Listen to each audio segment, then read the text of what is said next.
Hello friends, कैसे हो आप सब। मैं राहुल आप सभी का स्वागत करता हूं हमारे यूट्यूब चैनल पे। फ्रेंड्स, लास्ट लेक्चरों में हमने डिस्कस किया था कि बिल ऑफ एक्सचेंज क्या होता है, और फिर हमने जाना था कि बिल ऑफ एक्सचेंज में यूज होने वाली जो इम्पोर्टेंट टर्म्स हैं, जो महत्वपूर्ण शब्दावलियां हैं, वो क्या होती है, उनका क्या अर्थ होता है। तो इन सब के बारे में हमने लास्ट लेक्चरों में अच्छे से डिस्कस कर लिया था। अब हम आज बात करेंगे लेखांकन प्रविष्टियों की, कि किस प्रकार से बिल ऑफ एक्सचेंज की अकाउंटिंग एंट्रियां की जाती हैं, उनके बारे में आज हम डिस्कस करेंगे। तो फ्रेंड्स, अकाउंटिंग एंट्रियां करने से पहले आपको ये पता होना चाहिए कि जो बिल ऑफ एक्सचेंज होते हैं उसका जो प्रोसेस है वो क्या होता है, किस प्रकार से पहली एक्टिविटी होती है, फिर उसके बाद कौन सी एक्टिविटी होती है, फिर उसके बाद कौन सी एक्टिविटी होती है। तो उन सब का आपको पता होना बहुत ही आवश्यक है, क्योंकि जब तक आपको एक्टिविटीज़ का नहीं पता होगा तब तक आप क्या नहीं कर पाओगे, एंट्रियां अच्छे से नहीं कर पाओगे। तो इसलिए सबसे पहले आपको पता होना चाहिए कि एक्टिविटीज़ के बारे में। तो फ्रेंड्स, सबसे पहले हम बिल ऑफ एक्सचेंज की बात कर लेते हैं कि उसके अंदर कौन कौन सी एक्टिविटीज़ होती है शॉर्ट रूप में। तो फ्रेंड्स, सबसे पहले हमें सपोज करो कोई ए पर्सन है और ए पर्सन कौन है, सेलर है। एक क्या है, सेलर है, और बी क्या है, एक बायर है। मतलब ए पर्सन तो हो गया विक्रेता, और एक हो गया बी पर्सन है, वो क्या हो गया, बायर, मतलब खरीदने वाला। ठीक है, इसने क्या किया, कुछ गुड्स क्रेडिट में बी को सेल किया, मतलब उधार में कुछ गुड्स है वो क्या किया है, बी को बेचा है। अब पहली एक्टिविटी तो इसने क्या की, यही की। पहली एक्टिविटी क्या होगी, गुड्स को बेचना, मतलब इसने क्या किया, इसको ए के लिए वो क्या है, सेल है, और बी के लिए क्या, वो परचेज है। मतलब ए ने तो बी को क्या किया, गुड्स बेचा है, और बी ने क्या किया है, ए से गुड्स खरीदा है। मतलब यदि हम ए की बुक्स अकाउंट में एंट्रिया करेंगे तो सेल की एंट्री करेंगे, और यदि हम बी की बुक्स ऑफ अकाउंट में एंट्रिया करेंगे तो क्या करेंगे, उसके लिए क्या, वो परचेज है तो परचेज की एंट्री करेंगे। ठीक है, पहली एक्टिविटी समझ में आ गई। अब हमें सर यहाँ तक तो पता चल गया है कि इसने इसको गुड्स भेज दिया, अब आगे क्या होगा वो बताओ। ठीक है, चलो फिर आगे बात करते हैं। अब बी को गुड्स भेज दिया, अब ए को क्या करनी है, बी से बी से पेमेंट प्राप्त करनी है, और पेमेंट प्राप्त करनी है तो इस ए का कोई यही तो काम है नहीं कि वो बी के पीछे घूमता रहे पेमेंट प्राप्त करने के लिए। ए ने सोचा कि मैं क्या करता हूँ, एक बिल बना लेता हूँ। ए ने सोचा कि मैं एक बिल बना लेता हूँ, कितने रुपए का, सपोज करो 1000 रुपये का इसने क्या किया था, गुड्स बेचा था। तो 1000 रुपये का इसने क्या कर लिया, एक बिल बना लिया। ठीक है, बिल बना लिया, ये बिल हो गया। ठीक है, बिल बना लिया। अब बिल बनाने के बाद ये क्या कर देता है, इसको स्वीकार करने के लिए बी के पास भेज देते हैं। इस बिल को बनाकर बी के पास भेज देता है स्वीकार करने के लिए। अब बात आती है स्वीकार करने की। जब तक ये स्वीकार नहीं करेगा बी, तब तक ये बिल नहीं बन पाएगा, मतलब बिल ऑफ एक्सचेंज नहीं बन पाएगा, नॉर्मल कागज के समान रहेगा। तो जब ये स्वीकार कर लेगा तब ये क्या बन जाएगा, एक बिल ऑफ एक्सचेंज बन जाएगा, मतलब विनिमय बिल बन जाएगा। कब बना, स्वीकार करने के बाद। स्वीकार करने के बाद क्या बन गया, बिल ऑफ एक्सचेंज बन गया। अब आप कहोगे सर सर हमें ये तो पता चल गया बिल ऑफ एक्सचेंज बन गया, अब आप मुझे ये बताओ कि ये जो बिल बना है, स्वीकार जो इसने किया है, क्या ये बिल को अपने पास रखेगा या वापस ए को लौटा देगा। तो फ्रेंड्स, ये बी जो पर्सन है, जो इसने बिल स्वीकार किया है, वो क्या नहीं करेगा, अपने पास नहीं रखेगा, वो क्या करेगा, इस बिल को ए को वापस लौटा देगा। अब आप कहोगे सर वापस क्यों लौटाया इसने। तो फ्रेंड्स, जब ए जो पर्सन है उसने बिल क्यों लिखा, अपनी गारंटी के लिए, मतलब उसे यदि पहले यदि पैसे की ज़रूरत पड़ जाए तो उस बिल को किसी अदर पर्सन को बेचकर वो क्या कर ले, पेमेंट प्राप्त कर सकता है। तो इसीलिए तो उसने क्या किया, बिल को बनाया है। तो इसीलिए तो उसने बिल को बनाया। जब ये बी ही उस बिल को अपने पास रखेगा तो इसने बिल क्यों बनाया भाई। बिल को बनाने का उद्देश्य क्या था कि बिल की जब भी, बिल की तो पेमेंट कब होगी, जब ये इसने 2 मंथ का बिल बनाया था, और मैच्योरिटी डेट जब आएगी, ड्यू डेट जब आएगी, तब जाकर इस बिल की पेमेंट हो पाएगी। अब लेकिन यदि इसको पहले ही बिल की, मतलब पैसे की आवश्यकता हो गई, तो अब ये यदि इस पैसे कहाँ से लाएगा। यदि बिल इसके पास होता तो ये क्या कर लेता, उस अदर पर्सन को उसको बिल भेज देता, उसमें वो अपना कुछ कमीशन वगैरह चार्ज कर कर वो बाकी पेमेंट क्या कर देता, ए को कर देता, और जब ड्यू डेट आती तो वो बी से पेमेंट प्राप्त कर लेता तीसरा पर्सन। इसीलिए तो बिल को बनाया गया था। तो इसलिए बी अपने पास उस बिल को नहीं रख सकता, इसलिए उसको क्या करना पड़ेगा, बी को ए को वापस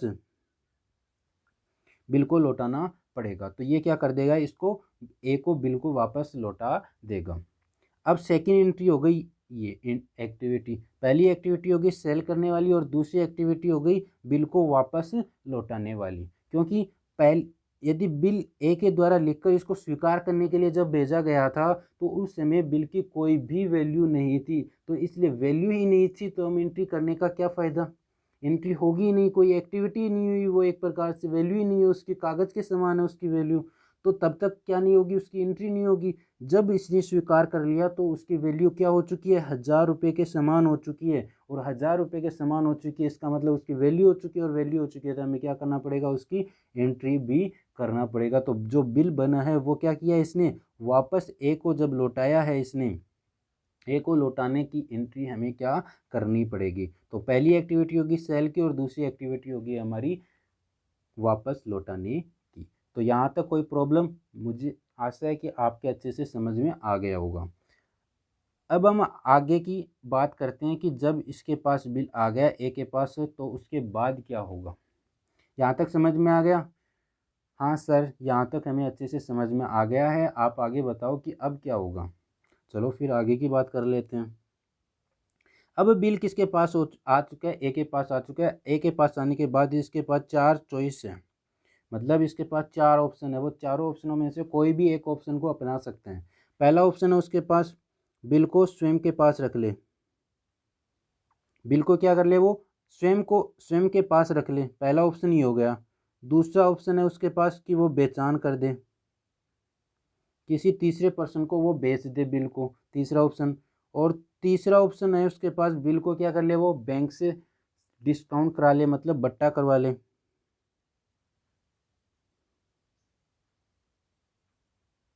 बट्टा कराना पहला हो गया, स्वयं के पास रख ले।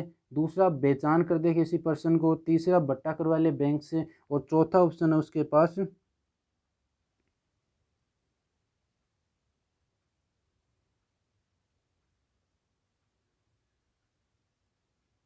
संग्रह हेतु भेजना।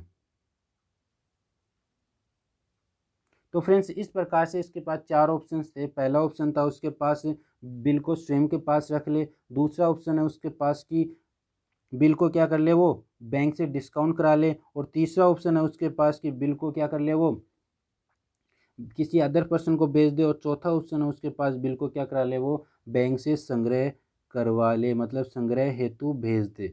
तो ये 4 ऑप्शन उसके पास होते हैं। इन चारों ऑप्शनों में हम अलग अलग स्थिति को अपनाकर हम देखेंगे कि कौन सी स्थिति में क्या एंट्रियाँ होती हैं। तो सबसे पहले हम जानेंगे कि स्वयं के पास यदि वो बिल को रखता है तो उस स्थिति में एंट्रियाँ क्या होगी, वो हम सबसे पहले जानते हैं। और फिर उसके बाद अलग अलग स्थितियों के बारे में भी हम जानेंगे कि किस प्रकार से इन स्थितियों में एंट्रियाँ होंगी।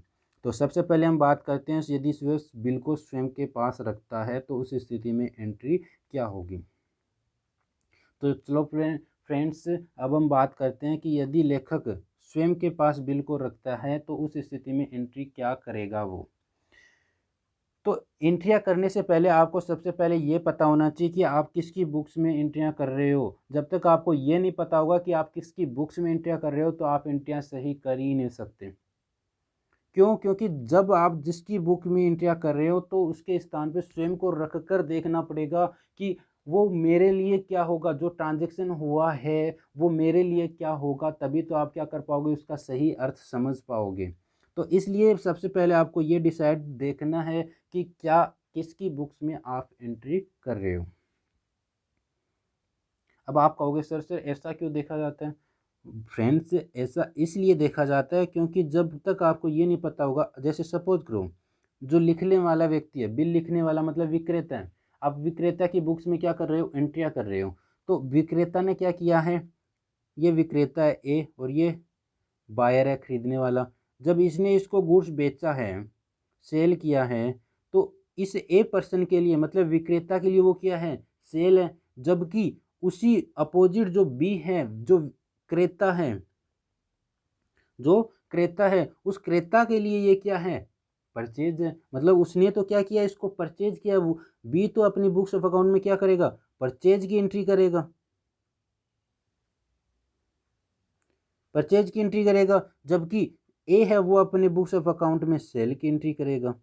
तो यही तो बताना चाह रहा हूँ मैं फ्रेंड्स, यदि आप ए की बुक्स में एंट्रिया कर रहे हो तो उसके बुक्स ऑफ अकाउंट में सेल की एंट्री होगी, क्योंकि उसके लिए तो क्या है, वो सेल है। जबकि आप यदि बी के बुक्स अकाउंट बना रहे हो, उसके लिए एंट्री कर रहे हो, तो उसके लिए ये क्या है, ये ट्रांजेक्शन क्रय है। मतलब उसने तो क्या किया, परचेज किया, जबकि इसने सेल किए। तो इसकी बुक्स अकाउंट में तो सेल की एंट्री होगी, और इसकी बुक्स ऑफ अकाउंट में, एक बी की बुक्स ऑफ अकाउंट में किसकी एंट्री होगी फ्रेंड्स, परचेज की एंट्री होगी। यही मैं समझाना चाह रहा हूँ। सबसे पहले आपको ये डिसाइड करना है, ये देखना है कि आप किसकी बुक्स ऑफ अकाउंट में एंट्रियाँ होगी, क्योंकि जिसकी बुक्स ऑफ अकाउंट में एंट्रियाँ कर रहे हो आप, उसके स्थान पर स्वयं को रख कर देखना कि मेरे लिए वो ट्रांजेक्शन क्या है। जब तक आप स्वयं को उसके स्थान पर रखकर नहीं देखोगे कि मेरे लिए वो ट्रांजैक्शन क्या है, तब तक आप उसका सही अर्थ नहीं समझ पाओगे। तो इसलिए सबसे पहले आपको क्या करना है, आप स्वयं को उसके स्थान पर रखकर देखना है कि वो ट्रांजैक्शन मेरे लिए क्या है। ठीक है, पहली बात।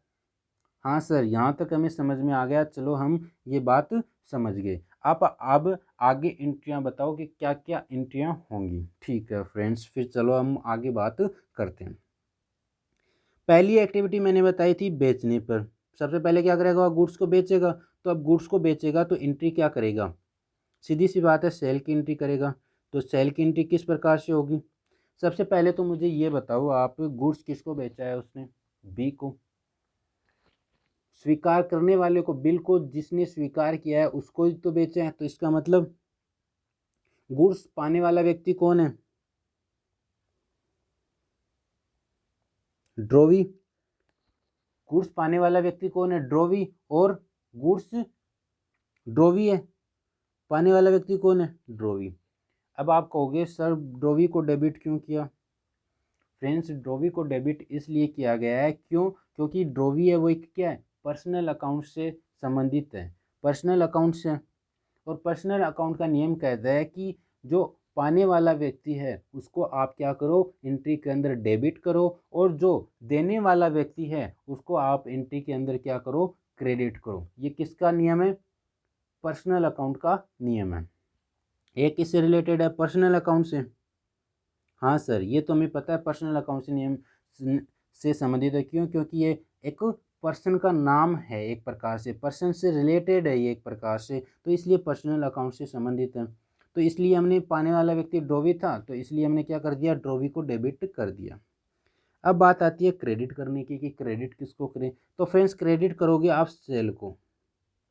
क्यों, सेल को क्रेडिट क्यों किया, क्योंकि फ्रेंड्स सेल, सेल है वो क्या है, किससे रिलेटेड है, रियल अकाउंट से रिलेटेड है, रियल अकाउंट से रिलेटेड है। और रियल अकाउंट का नियम कहता है कि भाई आने वाली वस्तु को तो आप क्या करो, डेबिट करो, जाने वाली वस्तु को आप क्या करो, क्रेडिट करो। और यहाँ पर जो सेल है वो एक प्रकार से गुड्स है, और गुड्स का जब जा रहा है तो इसलिए वो क्या हो गया, रियल अकाउंट से तो रिलेटेड है ही, क्योंकि रियल अकाउंट में क्या क्या आती है, पहला गुड्स और दूसरा एसेट्स। यदि गुड्स और एसेट्स से रिलेटेड कोई चीज़ है तो वो किस में आती है, रियल अकाउंट में आती है। तो अब सेल को किस में आई, रियल अकाउंट में। अब रियल अकाउंट से रिलेटेड हो गया तो इसका नियम है कि जाने वाली वस्तु को क्रेडिट और आने वाली को डेबिट। तो इसलिए सेल, गुड्स क्या हो रहा है, जा रहा है, तो इसलिए सेल को क्रेडिट कर देंगे। इसका मतलब एंट्री बन जाएगी हमारी, drawee account debit to sale account.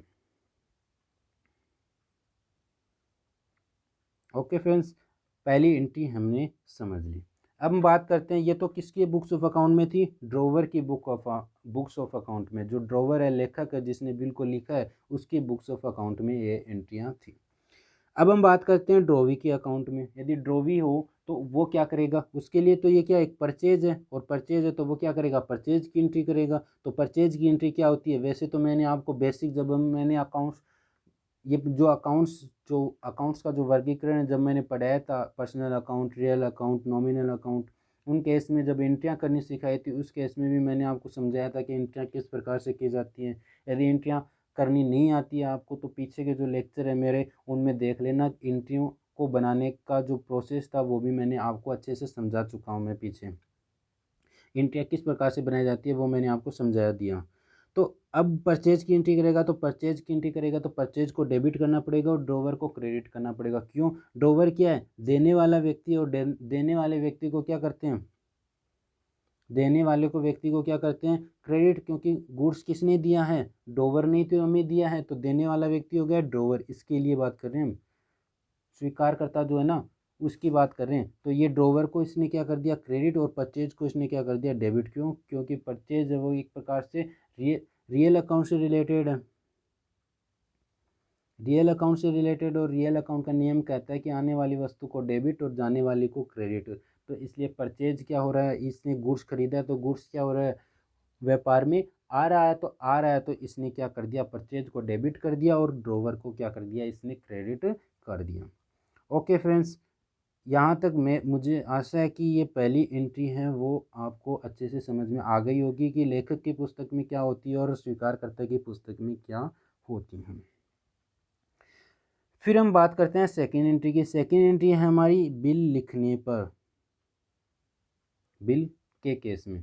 तो सेकेंड एक्टिविटी मैंने आपको बताई थी कि जब ए पर्सन है, ये बी पर्सन है, जब इसने बिल, इसको गुड्स बेचा, गुड्स बेचने के बाद इसने एक बिल लिखा, और बिल लिखने के बाद उस बिल को क्या किया? इसको ट्रांसफ़र किया, और ट्रांसफ़र करने के बाद इसने क्या किया? उसको स्वीकार किया। स्वीकार करने के बाद जो बिल भेजा ना इसको, बी के द्वारा स्वीकार करने के बाद जो बिल भेजा गया है वो सेकंड एक्टिविटीज़ थी। तो बी के द्वारा जब इसको भेजा गया है बिल, तो उसकी हमें क्या करनी है? अब एंट्री करनी है। तो सबसे पहले तो मुझे ये बताओ कि जो इसने इसको भेजा है वो क्या है? इस पर्सन के लिए वो क्या है? Bill receivable. ए के लिए क्या है? वो बिल रिसीवेबल। क्यों? क्यों सर बिल रिसीवेबल क्यों है इसके लिए? क्यों बिल रिसीवेबल फ्रेंड्स? इसलिए क्योंकि बिल की जो पेमेंट प्राप्त होने वाली है वो किसको होने वाली है? ए को होने वाली है। तो इसलिए बिल रिसीवेबल किसके लिए हो गया? ए के लिए हो गया। जबकि जो बी पर्सन है उसके लिए वो क्या हो गया? Bills payable, BP, bills payable. अब आप कहोगे सर इसके लिए बिल्स पेबल क्यों हुआ? फ्रेंड्स बिल्स पेबल इसके लिए इसलिए हुआ क्योंकि इसको क्या करनी है? बिल की पेमेंट करनी है, और पेमेंट करनी है तो इसलिए इसके लिए तो क्या हो गया? बिल्स पेबल हो गया। और इसके लिए जो ए है उसके लिए हो गया बिल रिसीवेबल। तो जो बिल रिसीवेबल इसने क्या किया है? इसको ट्रांसफ़र किया है, तो इसका मतलब ए ने क्या किया? बिल को प्राप्त किया है। तो प्राप्त किया तो पहली डेबिट किसको करेगा? वो बिल रिसीवेबल को तो क्या कर देगा? वो डेबिट कर देगा। तो क्रेडिट किसको करेगा? देने वाला व्यक्ति कौन था? बी, ड्रोवी। ड्रोवी क्या था? देने वाला व्यक्ति था। और दे कौन रहा है बिल को? बी तो दे रहा है। बिल को वापस लौटा कौन रहा है? बी तो लौटा रहा है। तो अब बी को हम क्या कर देंगे? क्रेडिट कर देंगे। मतलब हमारी एंट्री क्या बन जाएगी? Bill receivable account debit to drawee. Entry बन जाएगी हमारी bill receivable account debit to drawee. समझ में आ गई? इसी प्रकार इसकी अपोजिट क्या हो जाएगी? इसके केस में हो जाएगी ड्रोवी के केस में, यदि हम बुक्स ऑफ अकाउंट ड्रोवी की एंट्रियां कर रहे हैं तो उसके केस में उसके लिए क्या था? वो ये ए व्यक्ति हो गया, ये बी व्यक्ति हो गया। इसके लिए वो क्या है? बी आर है। और इसके लिए वो क्या है? बी पी है। ठीक है ना? अब मुझे ये बताओ कि इसने इसको जब इसको ट्रांसफ़र किया था, ठीक है, तो इसने ट्रांसफ़र किया था, तो इसलिए ड्रोवर कौन है? बिल को जब इसने इसको भुगतान किया था, इसकी बुक्स ऑफ अकाउंट में एंट्री करेगा, तो इसके लिए वो क्या है? बीपी। तो ये बीपी का नाम यूज़ करेगा, और ये बिल रिसीवेबल का नाम यूज़ करेगा, क्योंकि इसके लिए बिल रिसीवेबल है और इसके लिए बिल पेबल है। तो अब इसने जब इसको भुगतान उसको वापस लौटाया, तो ये वापस लौटाने की एंट्री करेगा, और ये वापस प्राप्त करने की एंट्री कर रहा है। ठीक है, तो ये जब ये वापस लौटाने की एंट्री करेगा तो लौटाने वाला व्यक्ति कौन है? बी है। ठीक है, अब क्या लौटा रहा है? बिल लौटा रहा है। तो इसके लिए बिल क्या है? बिल पेबल है। बिल्स पेबल ही तो बोलेंगे, इसके लिए तो बीपी है, वो बिल्स पेबल ही है। और इसके लिए बिल रिसीवेबल है।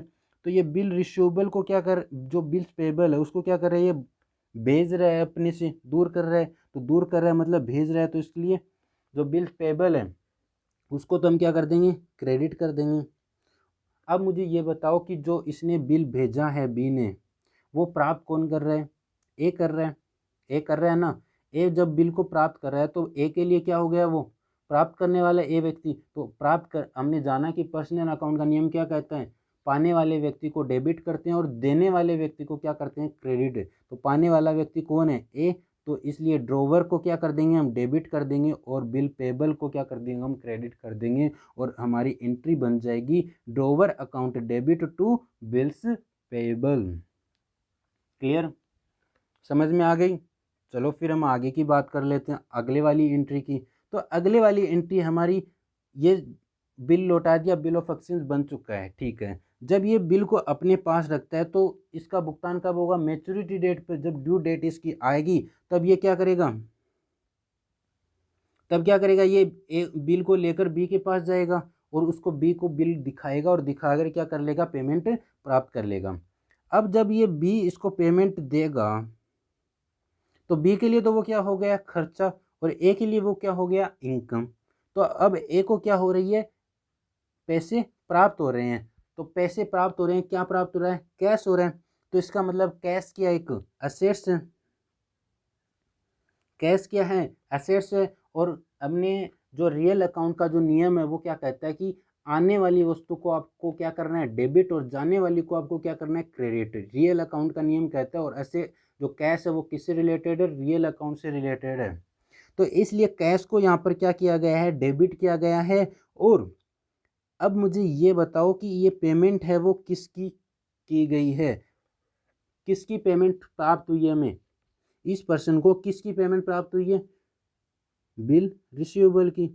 जो इसको पहले जो बिल रिसीव हुआ था उसकी अब क्या हुई है, इसको पेमेंट प्राप्त हुई है। तो इसको जो बिल को इसने पहले डेबिट कर रखा था उसको अब क्या करना पड़ेगा, क्रेडिट करना पड़ेगा। और क्रेडिट करके उसको राइट ऑफ हो गया, वो तो एक बार उसको डेबिट कर दिया हमने अपनी बुक्स ऑफ अकाउंट में, और अभी क्योंकि उसकी पेमेंट प्राप्त नहीं हुई, अब जब उसकी पेमेंट प्राप्त हो गई है तो हमें क्या करना पड़ेगा, उस बिल रिसीवेबल को क्रेडिट करना पड़ेगा। क्रेडिट कर कर एक बार पहले तो हमने उसको डेबिट कर दिया था जब बिल प्राप्त हुआ था उस समय, तो अब हमें क्या हो रही है, उस बिल की पेमेंट प्राप्त हो रही है तो हमें क्या करना पड़ेगा, उसको क्रेडिट करना पड़ेगा। तो इसलिए कैश जो हमें प्राप्त हुआ है उसको तो हम क्या कर देंगे, डेबिट कर देंगे। और जो बिल रिसीवेबल है उसको हम क्या कर देंगे, क्रेडिट कर देंगे। जिससे कि जो जो इफेक्ट था बिल रिसीवेबल को डेबिट करने का, वो इफेक्ट है वो क्या हो जाएगा, ख़त्म हो जाएगा और हमें पेमेंट प्राप्त हो जाएगी।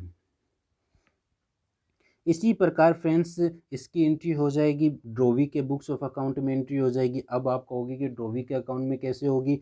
अब इसको, इसके लिए क्या था, बिल पेबल था, क्योंकि इसने क्या किया था, बिल पेबल को क्रेडिट किया था पहले। यहाँ पर देखो ऊपर वाली में एंट्री में देखो को इसने क्या किया था, बिल्स पेबल को क्रेडिट किया था।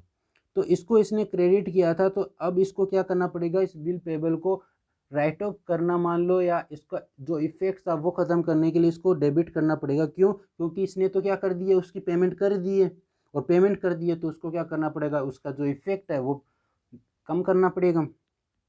तो इसलिए इसको जो इसने क्रेडिट किया था उसको डेबिट करके इसको इसका इफेक्ट है वो क्या कर दिया, इसने ख़त्म कर दिया। और जो कैश का इसने भुगतान किया है उसको क्या कर दिया, इसने क्रेडिट कर दिया। क्यों, क्योंकि जो कैश है वो किससे रिलेटेड है, रियल अकाउंट से रिलेटेड है। और रियल अकाउंट का नियम कहता है कि आने वाली वस्तु को डेबिट करो और जाने वाली को आप क्या करो, क्रेडिट करो। तो इस बी जो ड्रोवी जो पर्सन है उसके लिए कैश क्या हो रहा है, जा रहा है, कैश का क्या कर रहा है, वो पेमेंट कर रहा है। तो इसका मतलब कैश उसके लिए तो क्या हो रहा है, जा रहा है। तो इसलिए उसके लिए तो वो क्या हो गई, कैश वस्तु जाने वाली हो गई। तो इसलिए उसने क्या कर दिया, उसको कैश को क्रेडिट कर दिया और बिल पेबल को उसने क्या कर दिया, डेबिट कर दिया। तो इस प्रकार से एंट्री बन गई bill payable account debit to cash account. तो फ्रेंड्स इस प्रकार से हमने एंट्रियां बनाने सीखी और हमने जाना कि यदि वो लेखक बिल को अपने पास रखता है तो ड्रॉवर की बुक्स ऑफ अकाउंट में क्या एंट्रियां होगी, और जो ड्रॉवी है उसके बुक्स ऑफ अकाउंट में क्या एंट्रियां होंगी। ये सब हमने आज जाना। मुझे आशा है कि आप सबके यहाँ तक अच्छे से क्लियर हो चुका होगा। और फ्रेंड्स यदि आपको लेक्चर अच्छा लगा तो वीडियो को लाइक शेयर एंड सब्सक्राइब ज़रूर कर देना। मिलते हैं फ्रेंड्स नेक्स्ट लेक्चर में, और नेक्स्ट लेक्चर में हम जानेंगे कि यदि अदर जो केस थे उन केस में एंट्रियाँ किस प्रकार से होंगी, वो हम नेक्स्ट लेक्चर में डिस्कस करेंगे। चलो फ्रेंड्स मिलते हैं फिर नेक्स्ट लेक्चर में।